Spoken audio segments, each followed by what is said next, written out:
executed by Miss Yana. Sir.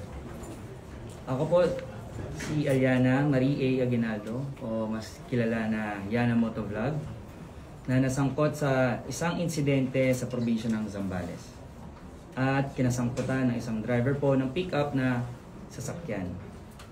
Ayaw ko na pong pangalanan para maiwasan na rin po ang paglaki at masimulan ko ang pagbabago at pagiging matuwid sa ganitong pamamaraan. Ako po ay humihingi ng sinserong pagpapaumanhin dahil napagdesisyonan ko na po na hindi sumagot at humarap na ng personal sa show cause order sa LTO.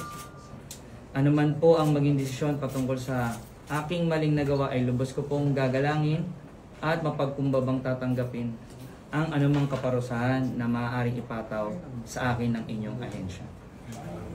Maliban po sa inyong ahensya, nais ko sana pong ipabatid sa pamamagitan ng sulat na ito ang lubos ko rin at paulit-ulit kong paghingi ng sorry sa tao, sa kasama sa kanyang buong pamilya sa naidulot kong abala at kahihiyan. Nawa ay maghilom ang sugat ng aking naidulot sa tamang panahon. At sa lahat ng iba pang tao na nadamay, nasaktan o nagkaroon ng masamang epekto sa kanilang buhay, ang aking naging asal at kasalanan, patawad po. Alam ko po na hindi sapat ang sorry. Ngayon ay hinaharap ko ang kinahinatnan ng aking nagawa. Ang aking buong pamilya, lalo na ang maliit kong kapatid ay nadadamay.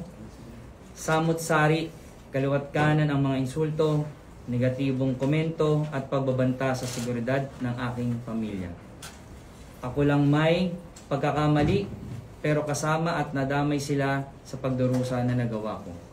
Ito ang pinakamasakit na katotohanan at leksyon na hinaharap ko ngayon. Ang paliwanag ko sa aking panig ay gagawin ko sa tamang lugar at pagkakataon.